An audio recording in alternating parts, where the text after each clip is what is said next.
Hello, welcome to this video. On this video, I'm going to be going through 10 albums for the jazz newbie.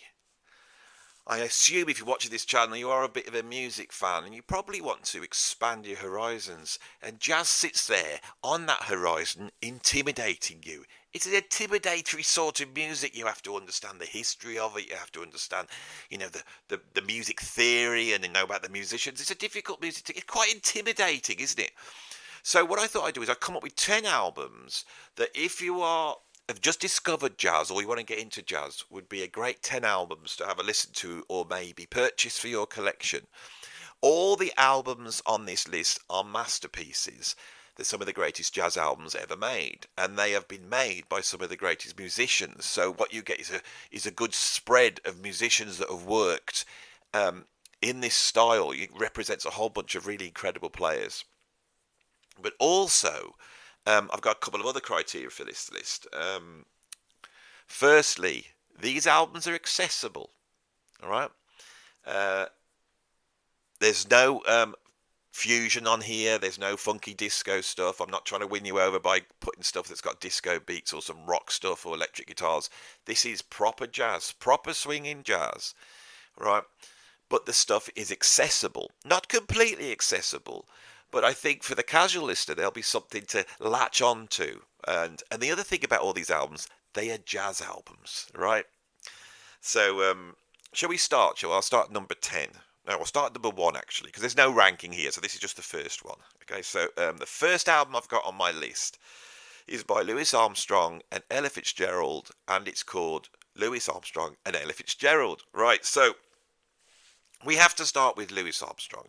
Louis Armstrong is the most important musician in jazz, and he's also one of the most important musicians in the 20th century. In my opinion, the most important. He emerges right at the beginning of jazz, and he comes to his peak in his early 20s as jazz starts to get recorded. And jazz being recorded is very important for the history of jazz. Up until then, it was a local sort of folk music form that existed around New Orleans in various different areas. As soon as it was recorded, it went on to sell millions of records. Jazz started as pop music. It was popular. The great genius of this period was Louis Armstrong, who had grown up in New Orleans, had understood this style of music inside out, but also had a genius to be able to walk into a recording studio and organize the sound into something that you could put out as a product. He uses every trick in the book, and in doing that, he creates the language of jazz. The way Louis Armstrong played trumpet, and more importantly, the way he sang, became the style and the sound that all the musicians afterwards based their style upon. When we listen to the big band swing bands like Duke Ellington, Count Basie, Benny Goodman in the 30s, that sound is basically what Louis was doing on his horn, orchestrated for a big band. So this guy is really, really important. Ella Fitzgerald is one of the great jazz singers, if not the greatest jazz singer of all time. She's rivaled perhaps by Billie Holiday and Sarah Vaughan, two other really important singers. Now, obviously having vocals on, it makes this a lot more listenable for the casual listener. But Ella Fitzgerald is really one of the greatest singers ever. She came out in the 1930s, early 30s, working with Chick Webb's group. And she brought together the phrasing of Louis Armstrong and the sort of the melancholy and incredible phrasing of Billie Holiday, but also at some points almost an operatic approach and also a very silky smooth approach coming from singers perhaps like Bing Crosby. She is the summation of everything that exists in jazz vocal, and jazz vocal is very important because it was different to the vocals that had gone before. Popular music had often folk singing that had come from opera or operetta. It was a very predictable sound. What jazz musicians did and blues musicians was to come in and phrase and vocalize and widen the language of singing. Ella Fitzgerald is the great exponent of this in the 1930s. So putting them both together is brilliant. They both sing. The band's wonderful. Louis Armstrong plays incredible trumpet playing, and this is a brilliant introduction to these two incredible artists. On top of that, the chemistry between them, you can hear it just comes out of the record. They're enjoying working with each other. Louis Armstrong is from the 1920s, 1930s. He represents a certain period in music. When bebop came out in the 1940s, he reacted a little against it, unlike Ella Fitzgerald, who took the vocabulary of bebop and put it onto her voice. And so it's very interesting to hear those two things together and how well they work together. It's an absolutely fantastic album. It's beautifully recorded, which was another thing I wanted. You know, it would be great to suggest for a new listener to go and listen to the Hot Fives and Hot Sevens by Louis Armstrong, the recordings that really lay the groundworks for jazz. But these are old scratchy mono recordings from the 1920s. This is beautifully recorded. So that's the first album I've got on the list to give you a bit of an idea about Louis Armstrong, get you an idea about Ella Fitzgerald, and see how they work together. Right. My second album on the list is by Duke Ellington. Now, after Louis Armstrong, Duke Ellington is the next great genius of jazz. Duke Ellington, um, he brought an intellectuality. He brought a composer's mind to jazz. Coming out of the Fletcher Henderson group, the first great big band of the 1920s, Duke Ellington remained commercial, made popular music. He utilised the radio in the 1930s to really promote his broadcasts from a venue that I can't remember the name of. From the Cotton Club. It's there in there. It's always there. I just have to wait. So, yeah, Duke Ellington, incredible. So he comes out with this big band and he makes some very important breakthroughs. He widens the palette of jazz. He brings in a sort of almost like classical compositional weight, but this isn't classical music, and the big reason for that is because he is writing for the incredible musicians that are in his band. He's got some of the greatest soloists of the swing era in his band, and he orchestrates the music around them. The classic recordings from the early 30s are absolutely brilliant. But I'm not going to go with that album. I went through a lot of his 1950s albums where the production quality is great, and originally I was going to go with the Live at Newport album, which is my favourite Duke Ellington album. But instead, I'm going to go with, I think from 1952, an album called Uptown. I think it's called Uptown Ellington or Ellington Uptown. This contains some of his greatest tunes, the most famous tunes. The band's at the top of their form. It's beautifully recorded, and it's just a brilliant example of Duke Ellington, who is perhaps the leader of the greatest big band of all time. But he is rivaled by the guy I've got at number 3, which is Count Basie. Count Basie came out of Kansas City in the early 30s. Count Basie's great breakthrough was really delineating the rhythm section. This is where we start to hear walking bass lines. The great Joe Jones, the drummer, moved the beat from the snare drum onto the hi-hat, and we get this swing coming in, and nobody swings like Count Basie. And the rhythm section with Freddie Green on guitar and Count on piano, that rhythm section lays the groundworks for rhythm and blues and eventually rock and roll. If you go back to some of the recordings Count made in the early 30s, it sounds like rock and roll. Now, again, those 30s recordings are fantastic, but in the 1950s, Count was still at the peak of his powers, and he made an album called Atomic Basie. And this swings so hard. If you want to know what swing is, and you want to hear a swinging big band, Count swings hard. Count Basie and Duke Ellington are the two great big bands, really. Their style was then copied by a lot of white musicians like the Dorsey Brothers, Benny Goodman, Artie Shaw, and Glenn Miller. And this is the point where jazz is the popular music of America. And this sound was carried out by the soldiers into Europe in World War II, and literally represents freedom, liberal Western democracy. It's a wonderful thing to hear. It's joyous. And so, if you really want to understand that swing era, the best two would be Duke Ellington and Count Basie. So with these three albums now, I've tried to cover that early history of jazz from the 1920s up until the 1940s, when we hit the bebop era. Um, these albums with Count Basie and Duke Ellington, they have some of the greatest soloists of the swing era on them. So it covers a lot of great players. I won't go into them all here, but it's well worth checking the line notes at these albums and check out who you're listening to, and then go back and check out some of those incredible soloists on their own. So we're going to move on now to the bebop era. Bebop emerged in the 1940s. It was a bunch of musicians that were experimenting with jazz, trying to push it to a more artistic place, perhaps a place where there was more self-expression.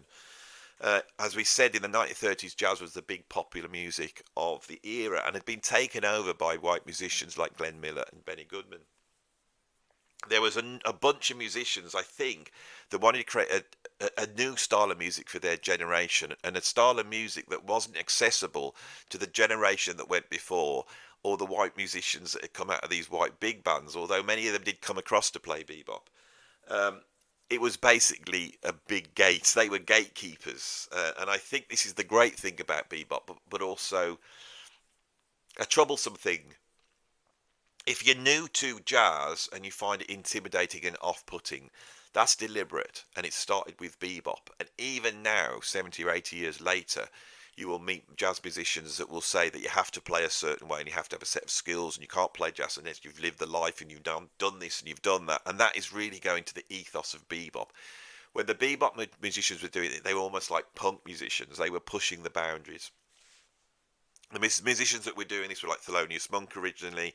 Charlie Christian, the great pioneer of electric guitar, was a pioneer of early bebop on his Minton sessions. They're fantastic. If you want to have a jazz guitar album, and I haven't put it on the list I needed, but go and check out Charlie Christian at Minton's. It's fantastic.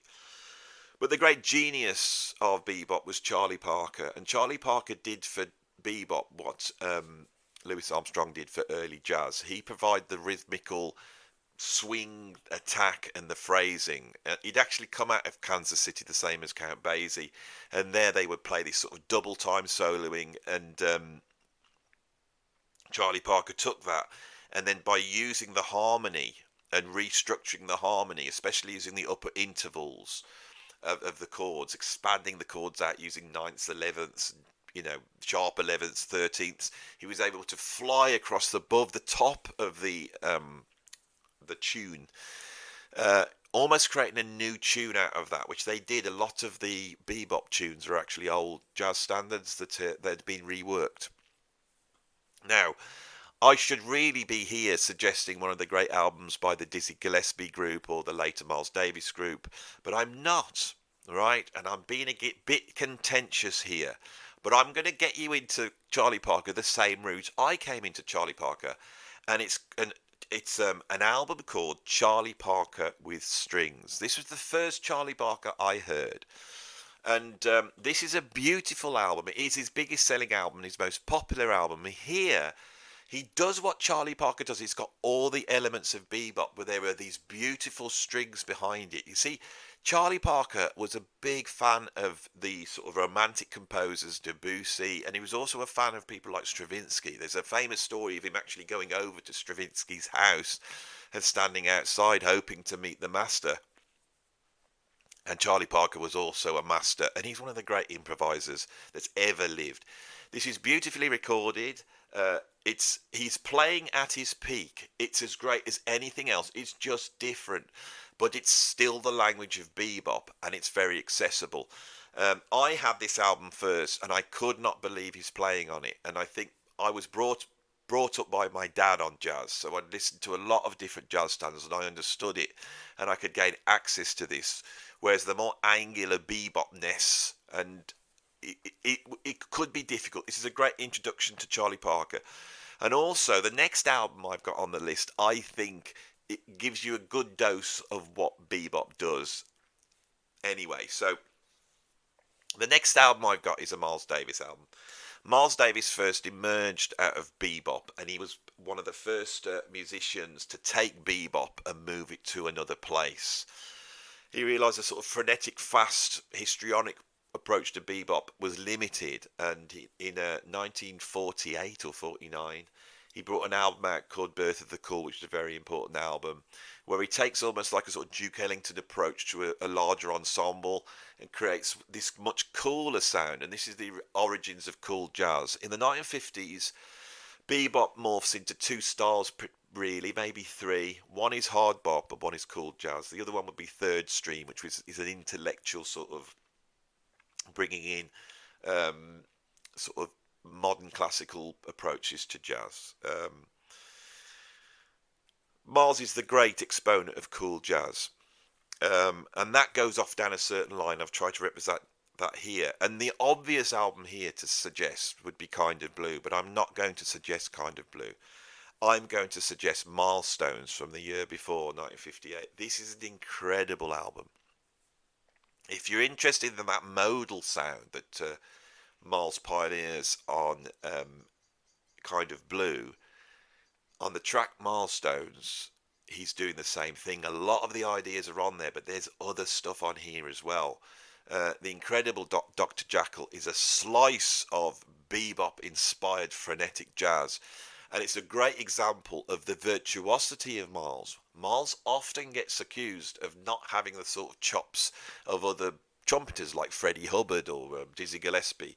On here, you can hear that this guy was an incredible player, but he was so forward-thinking and aware of the music that he would often use very histrionic players in his group and sit back and try and provide a balance to them. And on this album, he has two of those players, the great Cannonball Adderley, who is one of the great exponents of the sort of Charlie Parker bebop style, and the great John Coltrane. I wanted an album with John Coltrane on. And for a newbie, going and checking out Ascension or Interstellar Space would not be a good idea. This is a brilliant place to start for Coltrane. On bass, we've got Paul Chambers. On piano, I think it's Red Garland on this album. And on drums, it's the great Philly Joe Jones, one of the greatest jazz drummers to ever live. Milestones is a brilliant jazz album. It does everything, and it's a worthy addition to your collection if you haven't got it.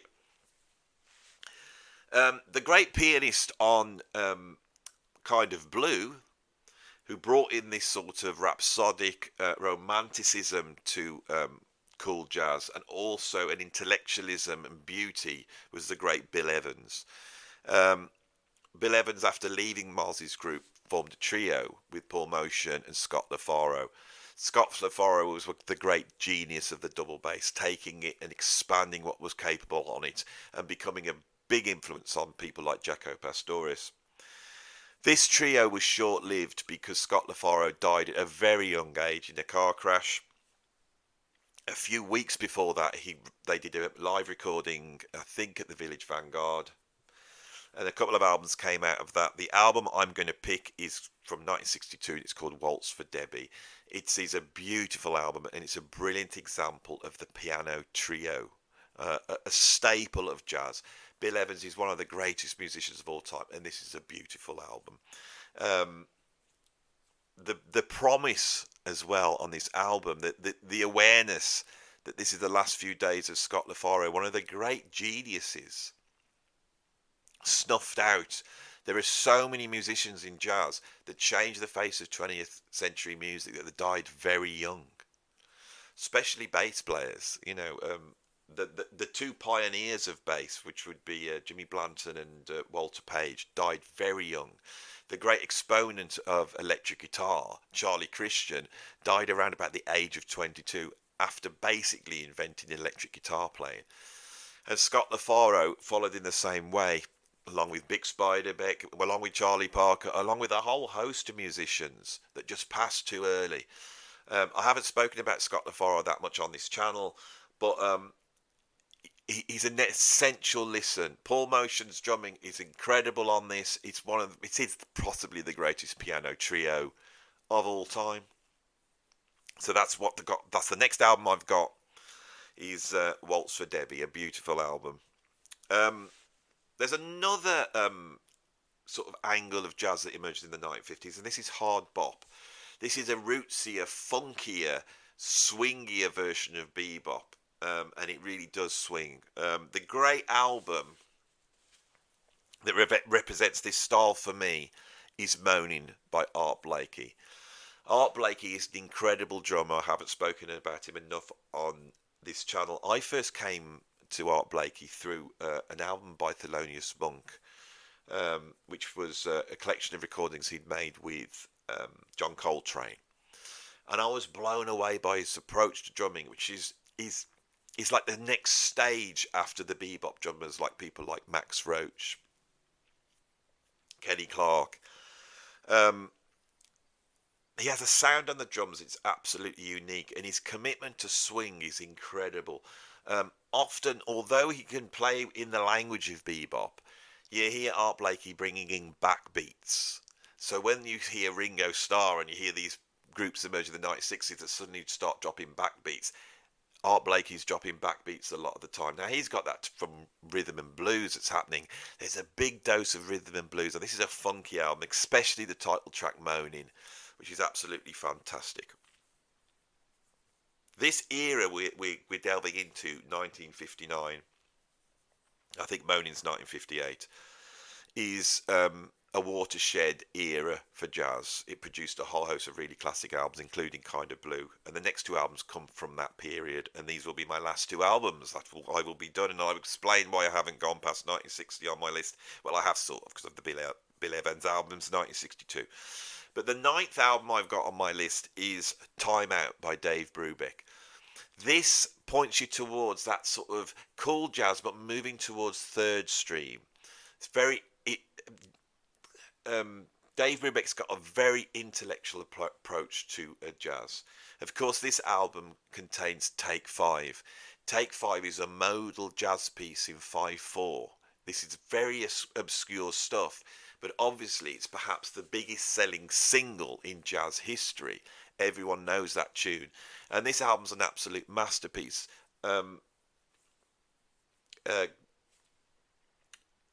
Dave Brubeck's group at this time is incredible. He's got Joe Morello on drums, one of the most virtuoso drummers to ever emerge out of jazz. He's got Paul Desmond on saxophone, alto saxophone, and Paul Desmond is the brilliant counterweight to Dave Brubeck. I keep wanting to call him Duke Ellington for some reason, and I think that's because Duke Ellington's approach on piano can be heard in a lot of these piano players we've talked about. I think it's there in Bill Evans too, but it's really there in Duke Ellington. See, I've just done it. It's really there in Dave Brubeck's playing. It's an orchestral arranger's approach to piano, and Dave Brubeck uses a sort of block chord approach. It's very angular, very intellectual. But Paul Desmond's saxophone playing is very liquid. You know, it's been described as being like a dry martini. He's very sophisticated and aloof. It's a brilliant balance. And in the great jazz groups, you have that balance, the same balance as Miles against, you know, Coltrane and Cannonball Adderley. It's of course, and then we got Eugene Wright on bass, which does what all great bass players do, and just find that, you know, provide that fundamental weight at the bottom. If you think of something like Take 5, it's reliant on a vamp, on a riff. This is going to become so much more important in the era of rock music. Anyway, I'm now at my last album, and the last album I've got is probably the most difficult album to listen to on this list, but it's still a pretty easy listen, and it's an incredible album. And for me, this is pointing towards the avant-garde that's going to come in the 1960s. It is called Mingus Are by Charlie Mingus. Charlie Mingus, talking about Duke Ellington, is the great inheritor of Duke Ellington's approach. He approaches a larger ensemble. He doesn't run a big band, but he has a larger ensemble. And Charlie Mingus, who is a bass player, and he's one of the great bass players from the bebop era, brings in an approach to jazz arrangement that almost goes back to early jazz and group improvisation. And within that stew of group of improvisation, are the shrieks and hollers of early jazz. The whole history is there, and it's within that exposition of that history that we see what jazz musicians are going to take forward into the 1960s, when jazz does get really difficult. There is such a wide range of stuff on this album, and that's really something that I wanted to get with all these albums. This um, wide range of stuff. I've just realised I'm on my ninth album. I've still got one more to go, haven't I? Don't worry. I'm there. I'm on it. I'm on it. The bad thing hasn't happened. It nearly did. I nearly finished this, and you would have all been going, "It's only nine albums, Andy." Well, sorry, yeah, I've just spotted it. I missed one out, so and it's at the bottom. Anyway, shall I get back onto Charlie Mingus? So Charlie Mingus opens up this arena for the avant-garde to step in. Um, the soloists he's using are going to be opening up a vocabulary that's going to be used in free jazz, along with people like John Coltrane, Ornette Coleman, Eric Dolphy, and then Archie Shepp. This album is very varied. On tracks like Boogie Stop Shuffle, which is a blues, we can hear something that sounds almost like the theme to Batman. I'm pretty sure the Batman's a rip-off of that. On stuff like Fables for Phoebus, we get like the political underpinnings of the civil rights movement, which is emerging at that time, which is going to be very important to the fire that drives free jazz. You know, free jazz isn't just about making jazz free; it's about making Afro Americans free, and it's about that primal scream of the collective pain of Afro Americans. That's on this album as well, but also you get beautiful jazz standards like Good Pie, Pork Pie, Hat.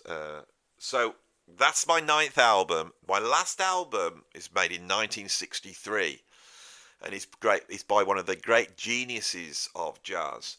But also, I think if you want to get into the angular weirdness of free jazz, of what Ornette Coleman's going to be doing later on, you've got to get your head around this guy. And of course, it's Thelonious Monk.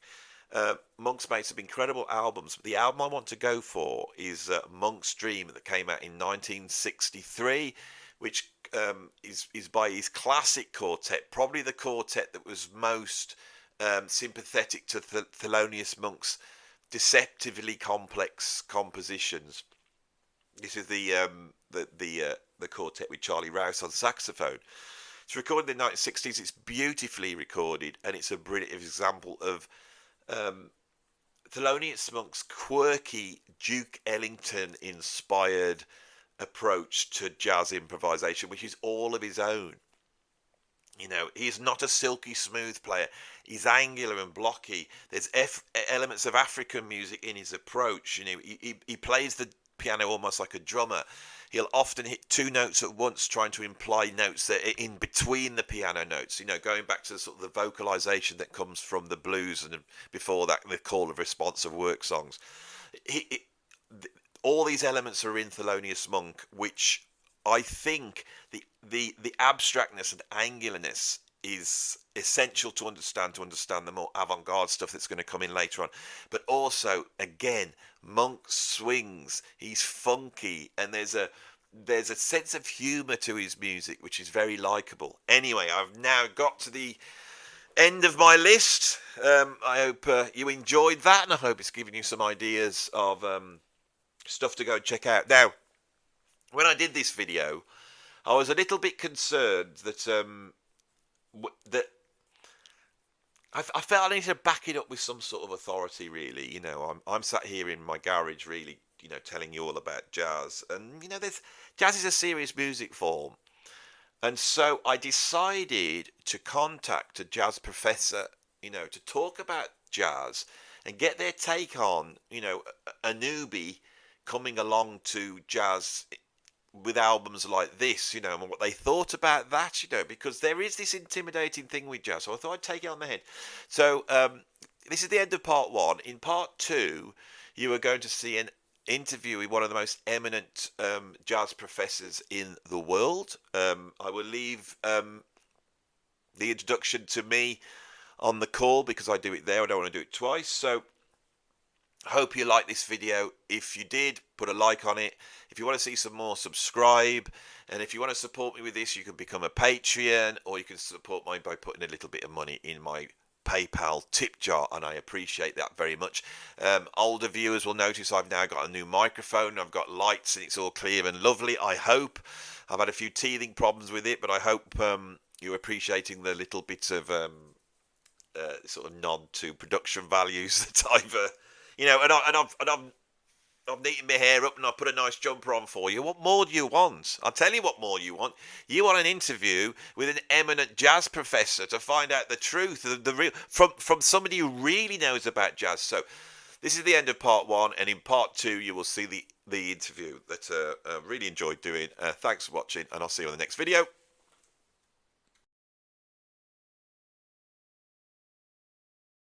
Hello, welcome to this video. I was very privileged to receive an email the other day from the head of jazz studies at the Gros de Riche Conservatoire of Jazz Studies over in the US.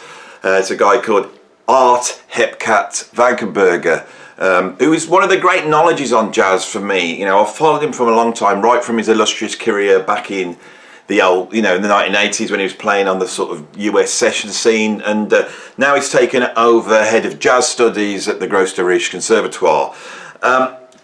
He approached me because he wanted to tell me about jazz, and I think it's only right that on this video where I'm trying to come up with the 10 albums that really, a great album for someone to get into jazz who's new to it and really wants to find out about it, to get someone who really understands it, who's part of that world. So let's say hello to Art B. Vankenberger. How are you, Art? Hey Andy, this is Art Hepcat Vankenberger over at the Gros de Riche Conservatoire of Jazz Studies. I just want to say, bro, I love your channel, man. You're doing some great things over there in Englandshire, and it's great for someone like me who is actually comes from the birthplace of jazz, who actually knows about it, to be able to come and tell you all about this incredible art form and what we do over at my Conservatoire Jazz Studies. So it's great to speak to you, man. So tell us a little bit about yourself. You know, how did you get into music? What did you do? Oh, so I started out, man, 1980s on the session scene. It was a cool vibe, man. We were doing all sorts of stuff. I was playing on jingles. I was playing on adverts. I got some sessions out there, and back then I got some sessions out there with David Sanborn. Not on the big stuff, just demos, man. But I had a good career. I was making a bit of money, but you know how it is when you're making some money. You know, it's like it sort of goes a certain place. You know what I'm saying, man? So anyway, the whole thing just fell apart. You know, we get in the 90s, 2000s, no one's booking sessions anymore.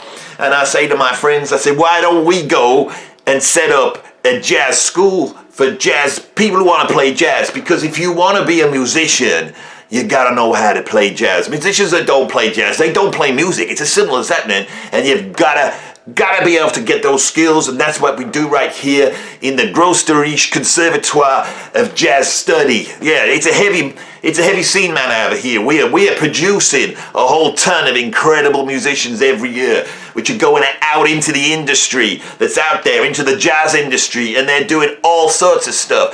It's a good job. They got, like, most of them have got good families behind them, you know what I'm saying, man? They get a bit of cash there, so they don't have to worry about money, but they're living the life, man. They're out here in New York. They're out there doing all sorts of stuff. They're getting those $30 gigs every now and again. They're fighting for it, man. But I think it's a good thing because, I wasn't doing so well back in the old days. I was a bit like, there wasn't much cash around, and I think I got to get into this education business, man. We got to teach the jazz studies. I mean, jazz is a serious thing. You got to understand.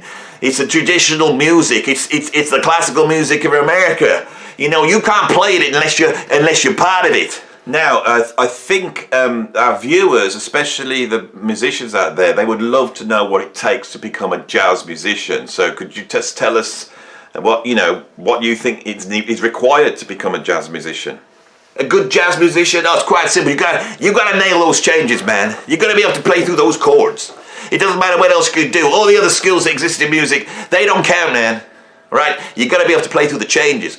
Like John Coltrane, jazz steps, that's what I'm saying. If you can't play jazz steps, you shouldn't be playing, man.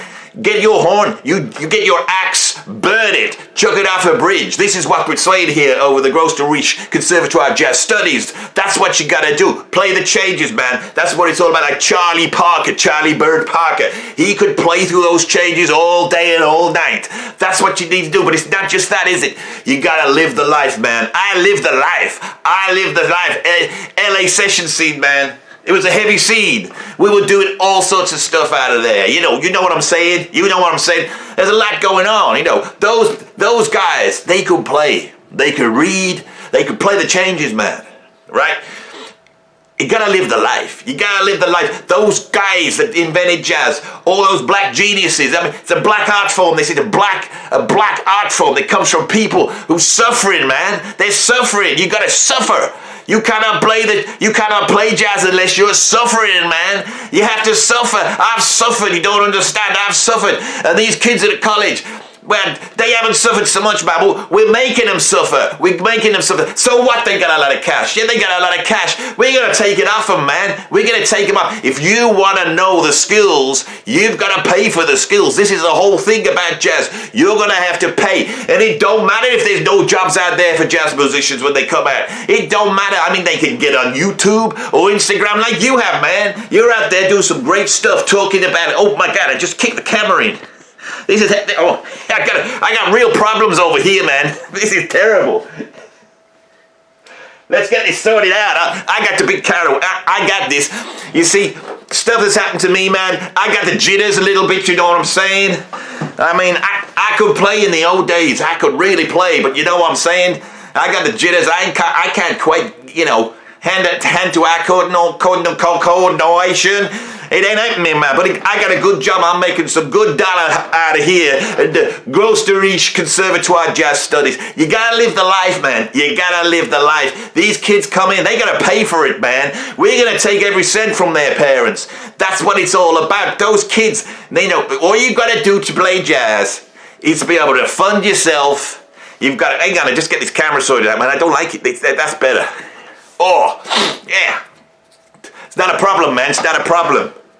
Anyway, like I was saying, these kids, as long as they can just get to New York, as long as they can get themselves an apartment, maybe get a nice keyboard in there and like a video camera so they can get on like the old YouTube and start telling everybody about music theory, because that's what you need to know. That's what the kids need to know.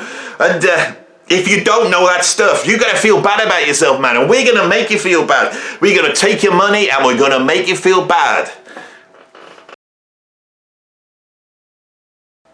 Well, I like you, Andy. I like you. You got a good channel there because you got some viewers, man. And it's, you know, we need an audience for jazz. This is why I agreed to come on your channel, man, because I wanted to explain to you from American perspective, because you guys in England, chat, you ain't got a clue about jazz. It don't matter how hard you try. This is American black art form out here. Now, I know I'm not black, but I live the life, and you just got to understand this, man. It's the way it is, and stuff you've been saying about it, it's not right. And then I've seen you've got a video out where you're going to go through the 10 albums for some guy who wants to get into jazz. We don't want nobody getting into jazz like that, man. You got some easy listening shit there, man. We don't want that. You got to understand. If you're watching this and you want to get into jazz, you don't understand it. It's because you're a fool, man. You're a fool. You're a stupid fool. Right? This is hard stuff. If you understand it, then you don't understand it. The only way you could not understand it is by understanding it. If you don't understand it, then you understand it. That's how jazz is, man. It's an enigma wrapped up inside another enigma, man. It's like two enigmas. They're inside each other. I said enigma. I didn't say a bad word, man. I ain't gonna say it. You know. So you don't catch me out there. This is important stuff. I'm telling you. I'm telling you stuff. It's an enigma. If you understand what's going on, you don't understand it. You have to feel bad about yourself. If you don't feel bad about yourself, if you can't nail those changes, if we can't make these kids feel bad, they're gonna do the work, man. And then when they get out, they have got the skills, right? People say the students coming out of college, they're arrogant. They're on the net saying, that guy can't play jazz. That guy needs to know this stuff. That guy needs to know that stuff. He doesn't know his stuff. He don't know his John Coltrane. He don't know his Sonny Rollins. He don't know his Thelonious Monk, man. They don't know it. right? They listen to Ornette Coleman. Ornette Coleman couldn't play the changes. We got everything that came in after Coltrane. We've got to get rid of it, man. You got to be swinging and playing the changes. All those fusion guys, I mean, I'd play that stuff. We make a ton of money. Making a ton of money back in the old days. Absolute load of money, because you know where it all goes when you got that sort of cash, you know. I mean, what can you say? I was a young guy. I was living the life, you know. I was living the life. But the thing is, we were playing that stuff back in the old days. Me and old Luke III, he's a cool guy. He's a bit of a rock guy, you know. I don't know whether he could play the giant steps. I probably could. He's okay. But the thing is, my point I'm making, those guys sold out. Now I'm at college and I got a big wage coming in. I can accuse them of selling out. I can accuse them of this, because the thing is that they're just playing stuff that people like, right? Who wants to do that with jazz musicians, right? Everything that came in after Coltrane, everything, it's all whack, man. They can't play. They're just chasing the dollar. I mean, we got a different message over here. You know, we're pushing the skills of America's classical music over here. This is the important thing. You don't seem to get that. You can't know, because you haven't lived the life. Only someone who lives the life in New York can play. You have to understand it culturally. And this is the music of oppression, man. This is the music of oppression. And it's like the government, it needs to put some dollar in to fund us jazz guys. Because this oppressed art form, man, we need some cash. You know, you look at William Marsalis over the Lincoln Center. Look what he's doing over there. He's getting $1 million. He gets $1 million every year for playing that jazz. Yeah, I know. You're going to say, but it sounds old. It sounds like Duke Ellington. It sounds like 940s. But that's where it's at, man. And this stuff that's going on, all this fusion, the fusion jazz, I used to play it. You know, I used to listen to it. I used to like it in the old days. In the old days, I used to like it. I don't now. When I get the job here, I no longer like it. I like the old stuff, the proper jazz musicians. You know, I want to hear a guy playing acoustic instruments. We don't want no electric instruments here. We tell students, if someone comes to me, guitar, the electric guitar is okay. You bring that chorus pedal in, we're going to take that chorus pedal, we're going to shove it right up your ass, man, and we're going to send you on your way, but we're going to take the dollar off you. This is really important. If you don't feel bad, you lily-livered little wannabe jazz fans watching this, you've got to understand this, right, man? If you don't feel bad when you're listening to jazz, you ain't listening. You know what I'm saying, Andy? Anyway, it's been great. It's been great talking to you, Art. That is so illuminated. I think the viewers have got a really good idea of what the jazz scene is like today. It's been good talking to you, man. You're okay, right? You know, just stop talking about the jazz, man. You ain't got a clue. That's the bottom line. You ain't got a clue. I've been watching you. You don't know what you're saying. How can you know what you're saying coming from Englandshire? I mean, what have you got over there? Cups of tea, bowler hats. You got the Queen of England. Oh, the Queen's dead. What, she dead? Well, I didn't know that. I mean, I'm not too sure where England is, you know what I'm saying? I know it's in Yorkshire somewhere. It's stuck on there. Yeah, I mean, I got a mate. That's how you call it in England, a mate? Here, a mate is someone that you're mating with. I mean, that's a different thing. We're talking intercourse over here in the States. But I'll say for you, right, I got a buddy. I got a bro over there. Yeah, he lives in Lincolnshire, right? Do you know him? Anyway, bye-bye, go away. So, yeah, that was Art Hepcat Vankenberger. And you've heard it from the horse's mouth there. That is what jazz is really about. You know, that's what you've got to know. So I do feel a little bit bad because, you know, maybe some of the albums on this list are a little bit accessible. You know, maybe they're quite enjoyable to listen to if you're not au fait with all the rules of jazz. But, you know, and maybe that's a bad thing. And maybe you should feel bad for listening to some of these albums, you know. But in the end, who gives a toss?